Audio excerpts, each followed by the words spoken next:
Let's give a warm welcome to Kathy Klein. Thank you, Jim. Thanks so much, Jim. I have to apologize starting out. I have been fighting a cold, so my voice isn't what it usually is, but hopefully with the help of this mic, you'll be able to hear me okay. If you don't, raise your hand or something, and I'll try to talk louder. You each have a registration form by your packet there. If you do fill those out, I do have a couple door prizes to give away at the end. So please feel free to fill them out, and then we'll gather them at the end, and I'll give away a couple door prizes. I really want to thank you all so much for coming. I want to thank LPL Financial for having me. I know this is a very difficult subject to talk about, and it's something that most of us tend to put off, and it's easy to procrastinate about. But I have a real passion for funeral pre-planning. I know how important it is, and I believe everybody needs to get this taken care of during their life. It's a very thoughtful and considerate thing that you can do for your family. And kids tell us repeatedly that it was the nicest gift their parents ever gave them. And that's the #1 reason people do it too, is to make it easier on their children and the loved ones that they're going to leave behind. I usually tell everybody that this really should be the first part of a 2-part meeting, because tonight I'm going to tell you as much as I can about funeral pre-planning, the how, what, when, why, where of pre-planning, but the second meeting would be the most important meeting. Tonight you'll get the education, you'll know all about it, but you're not going to accomplish anything. If you don't take that second step at some point, either make an appointment with me, and I'd be happy to sit down with you and formulate a plan. If you have a funeral home of your own in mind, or in your neighborhood or family, most funeral homes have people that do funeral pre-planning like I do.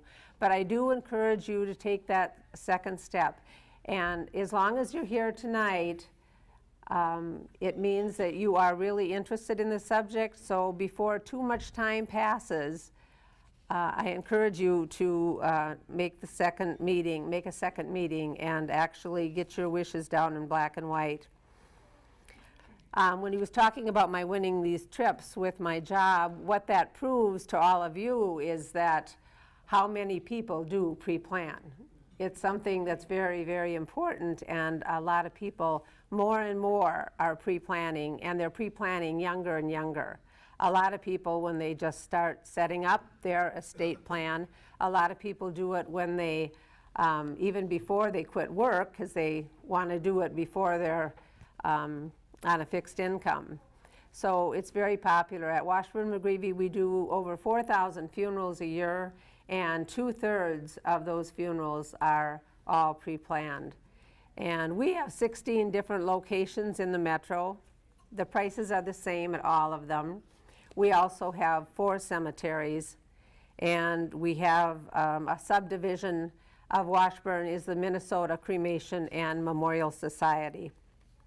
So I'm also going to cover a little bit tonight about VA benefits, a little bit about medical assistance guidelines, and cremation options, and the costs, and then we will do the door prize at the end. Before I get started on this tough subject, I'm going to tell you one of my favorite jokes. And this was a couple, they probably had been at a seminar like this, and one day the wife asked the husband, "Honey, tell me, if I die, are you going to get married again?" And he thought a while. "Well, you know," he said, "I think if you died, I really would want to get married again, because I would be so lonesome. You know, we always do everything together, and we've been together for all these years. I think I really would want to get married again." Not long after, she said, "Well, tell me now, you wouldn't let her live here in my house, would you? You know, this house that we've lived in all these years?" And you know, I can't think of a place I'd rather live. You know, we know the neighbors here, we're close to everything, and it's convenient to church and shopping, and the kids aren't far away, and I think I'd want to stay right here. And not long after, she said, honey, please tell me you won't let her use my golf clubs.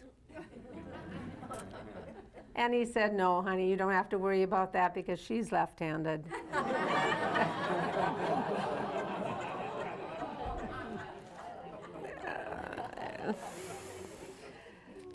So you got to have a little levity with this subject, you know. First off, I'm going to tell you my story and what happened to me on the worst day of my life 12 years ago when my first husband died and was buried at Fort Snelling. I cannot tell you how much my family truly appreciated the fact that Paul and I had made all of our own funeral arrangements.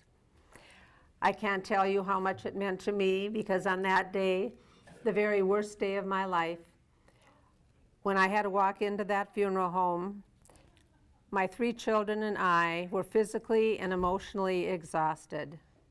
But we didn't have to make all those 70 decisions that it talks about in your packet because all those decisions had been made. Paul and I had talked about the kind of funeral we wanted. We talked about where the burial would be. We talked about even what day, ideally, we would like to have it. And we talked about the clothing we'd wear and flowers and obituaries and the music and who would sing and honorariums and what we'd put in the obituary. So all those decisions had been made. And then my 3 children and I could concentrate on helping each other and supporting each other because that's the most important thing after a loved one has died. As you can imagine, when these difficult decisions are left to be made after a death has occurred, people tend to overspend, for one thing, because nothing is too good for mom or dad once they have died after the fact. And there can also be quarreling and dissension. I know if your kids are at all like my children, they don't always agree. But if everything is done ahead of time, we find them coming into the funeral home and saying, you know, this is what mom or dad wanted. Let's just carry out their wishes. And it's so much simpler. When planning is, okay. But now what I want to do is have you imagine for just a moment what's going to happen to your family when it's the worst day of their life because you have died and they will have to walk into the funeral home to make your arrangements. They will not have a choice. They're either going to be prepared or unprepared. And unprepared, they won't have a clue what you wanted, what they should do, or how they're going to pay for it. What most people don't know is that the funeral homes most funeral homes now have a credit policy that all funerals are prepaid. If it hasn't been prepaid years in advance, the credit policy reads, payment in full is required at the conclusion of the arrangement conference, which means when you come in after your loved one has died and you meet with the funeral director to set dates and times and all of that, at the end of that conference, someone will be writing out a check. And children don't always have access to your money that fast. And death certificates usually take 3 to 4 weeks before they can get a death certificate. And of course, they can't access any of your accounts without a death certificate. But if you've given your children this unconditional gift of love, if you actually took the time to put a plan together and made your arrangements in advance, they'll know exactly what you wanted, what they should do, and how they're going to pay for it. So exactly what is funeral pre-planning? Basically, it's simply getting your wishes in black and white at the funeral home. I meet with you at no cost or obligation, either in the comfort of your own home or at one of our locations. At that time, we get the answers that we need to fill out a death certificate. You'll have all these answers at the top of your head, but sometimes our children don't always remember what was Grandma's maiden name or where was Dad born, but all the questions we ask, you would have the answers at the top of your head. We also get some obituary information at that time, and all that information is kept confidentially at the funeral home. And speaking of obituaries now, they are very expensive. I don't know how many of you read the obituary page, but they're $10.75 a line in the Minneapolis paper. And those columns are very narrow. You don't get very many words on a line. So the average obituary with a picture is usually $400 on up. Sometimes it's thousands of dollars if they run several days. So it is very expensive. But Ole died, and Lena was at the funeral home making his arrangements, and the funeral director said, well, Lena, what should we put in the obituary? Well, I've decided I'm not going to put an obituary in the paper because it's too expensive. Well, in our town here, the funeral director said, they give you a couple free lines. So after thinking, she said, then let's just put in Ole died, vote for sale.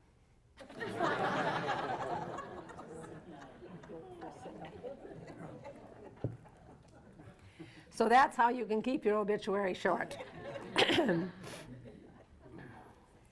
After we get your vital information, then we talk about the kind of funeral that you want for yourself. And we work up a customized itemization discussing every decision line item by line item. So at the end of completing this, you would know if the family did exactly this, what your family's total out-of-pocket expense would be.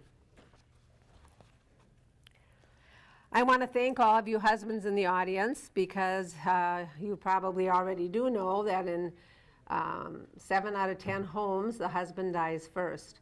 So it's really the responsibility of the husbands to make sure that this planning takes place, because otherwise the wife ends up having to do it all by herself.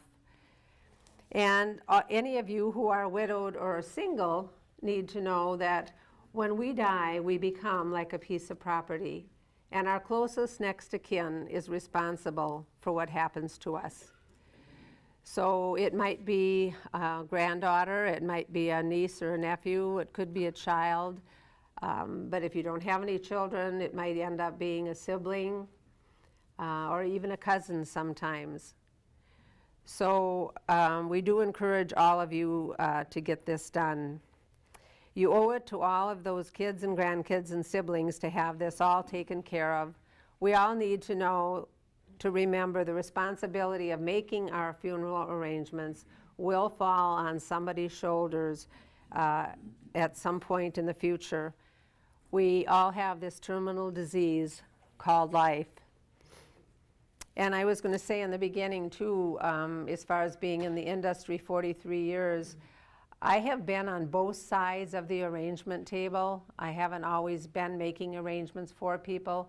My mother died when I was 22, my father died when I was 24, and then I had help with arrangements for my in-laws, and then I had a couple aunts that I was personally responsible for making their arrangements.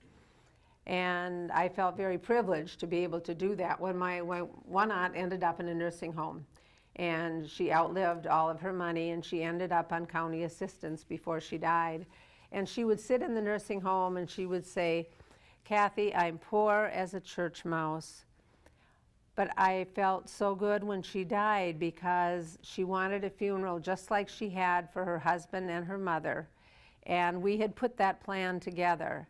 So she had a nice funeral with a nice casket, and it was beautiful. But had we not pre-planned and set aside all that money years ahead of time, I wouldn't have been able to give her that kind of a funeral.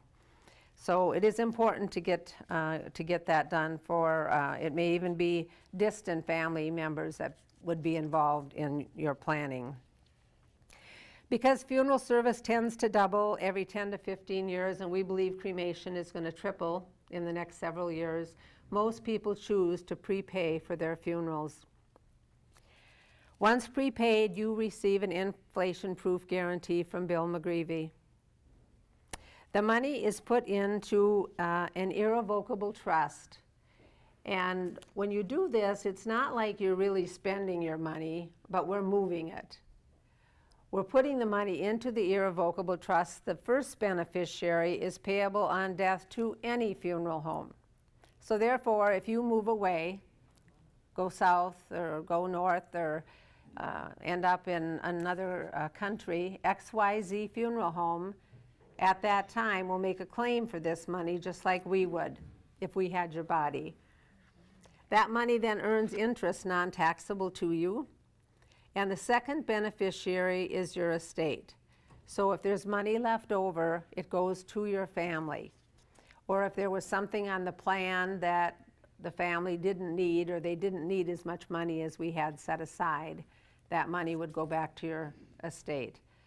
The same thing would happen if you were killed in an airplane over the ocean. We had no body to pick up. We didn't need the urn or the casket or whatever. So all that money would go back to your family. The money in that trust is also guaranteed by, for up to $300,000, and that is guaranteed by the Minnesota Life and Health Guarantee Association. So you're not going to lose the money, and it's always going to be more than what you put into it.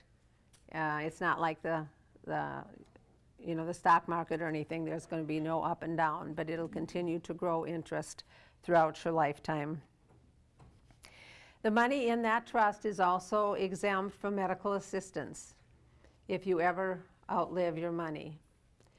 Some of you probably have had experience with people, relatives in nursing homes or whatnot. And what happens when you get down to about $3,000, you're eligible for medical assistance. But you can have a prepaid funeral that is exempt from medical assistance. And they tell us now that 3 out of 5 of us will end up in a nursing home. So if that worst case scenario ever happens, you still wouldn't be placing a financial burden on your family to pay for your funeral.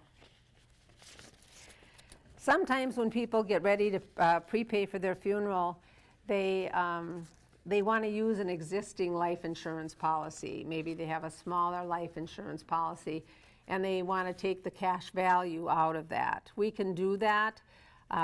If I do it for you, we do what's called a 1035 exchange.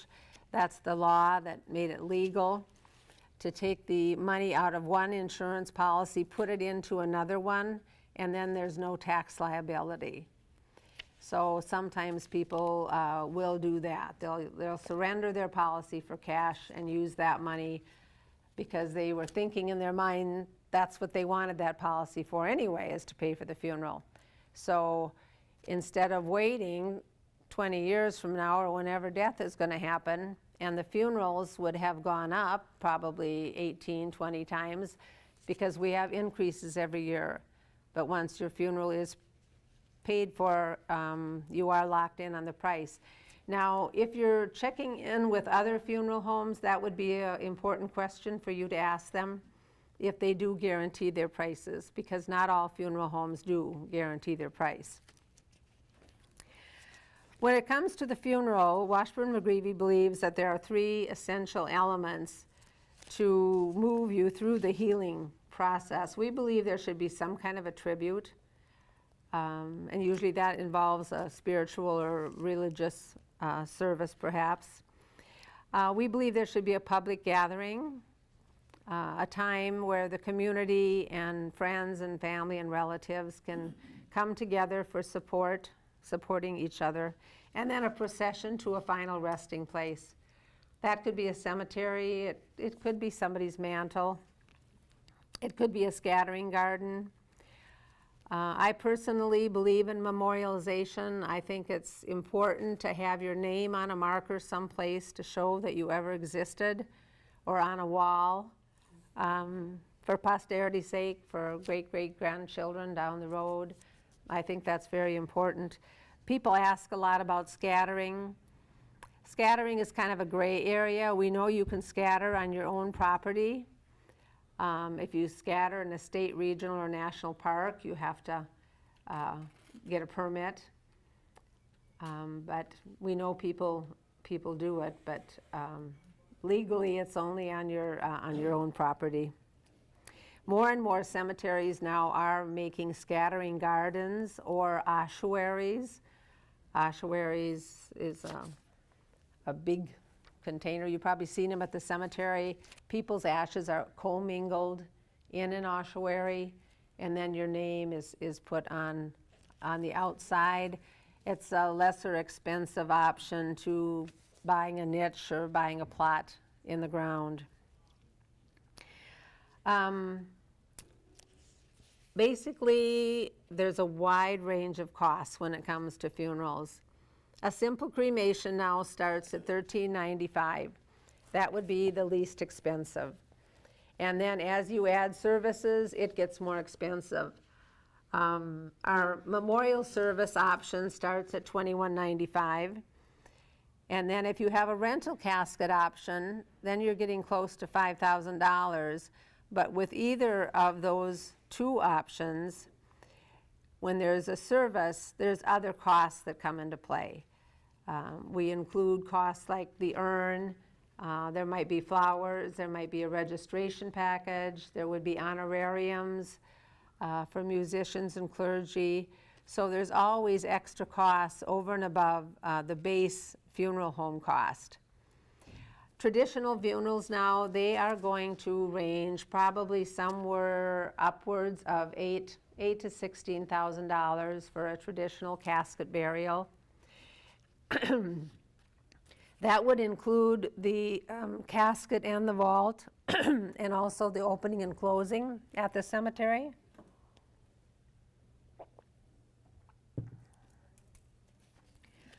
Do we have any veterans with us tonight?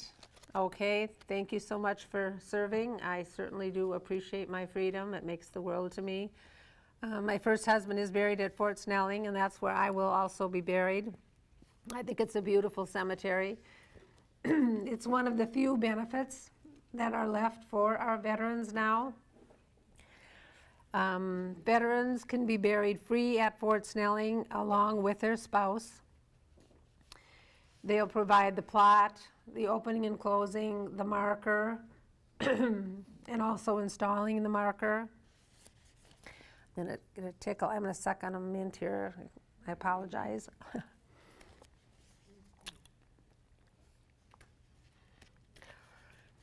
When you pre-plan with us, we also give you a registration card that says, in the event of my death, notify Washburn-McGreevy where my final arrangements are registered.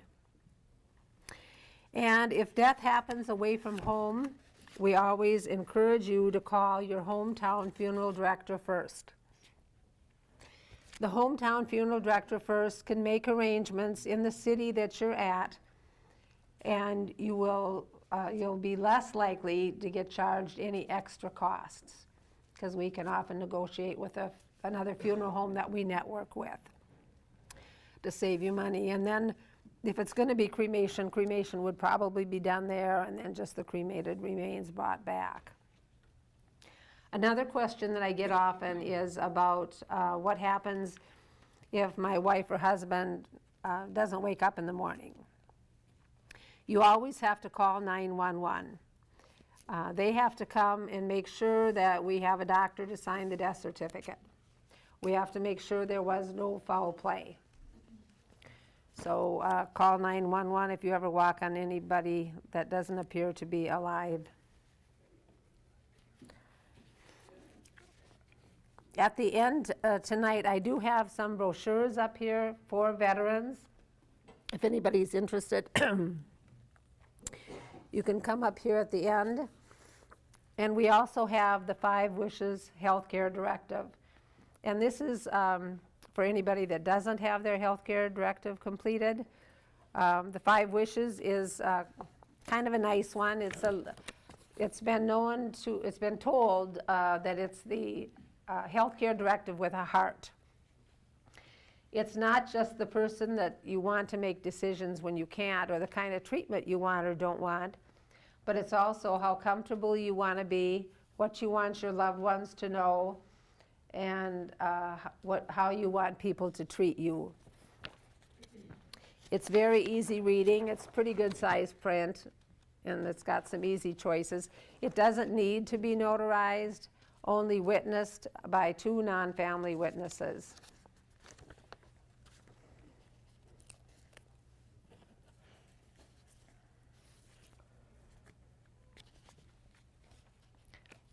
I'm going to tell you one more joke here before I go into the planning guide. This is about a couple that went to the Holy Land, and they took mother-in-law along. And so, behold, mother-in-law dies. And the funeral director asks the fellow, well, do you want to send mom back to the U.S., or we could have a real nice burial for her right here in the Holy Land, and it'll only cost you a few $1,000s. Well, the fellow thought a while, and he said, no, after talking it over, we've decided we want to send mom back home and have her buried in the family cemetery plot. And the fella said, well, why in the world would you do that? It's going to cost you 3 times as much to send her back home. Well, he said, I got to thinking, and you know, about 2,000 years ago, a fella died here, and 3 days later he raised from the dead, and I just can't take that chance.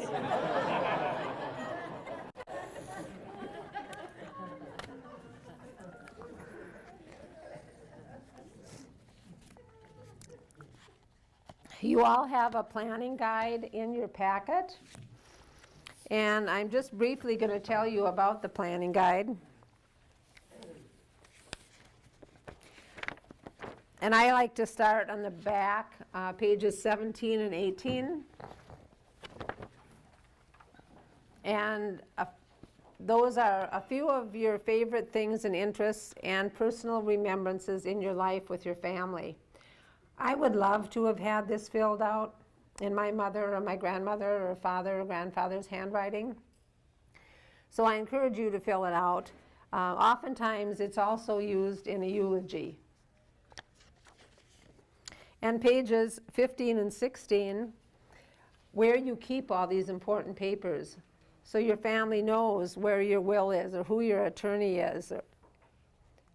If you have a living will, if you have a funeral plan or other insurance policies, stocks and bond certificates and pension plans. And then where you keep your important document locations, because they may need things like birth certificates, marriage certificates, divorce papers, automobile records, bank accounts, credit cards. Social Security only pays once per couple. So even single people who pay in their entire lifetime, there is no Social Security death benefit for single people. So when the first spouse dies, the survivor gets the $250 death benefit. And then there's not a death benefit for the survivor unless they get married again. But otherwise, there's not a second death benefit. Pages 13, 12, and 11 is where you can write down people that need to be contacted upon your death. You can have names, phone numbers, addresses, emails, whatever, all in this one book. And if a husband and wife were killed together, any of the children could pick up this book and they'd know exactly who to call and what to do. You can leave a family tree on page 9 and write your obituary on page 8. And now, because of the cost of the obituary, a lot of people aren't going into great detail when they write their obituary because it gets so expensive.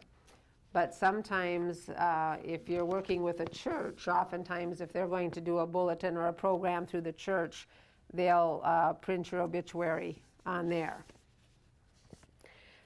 And then pages 6 and 7 is where you document what you want for your funeral, how you want to be remembered, if there's going to be pallbearers, or if it's going to be cremation.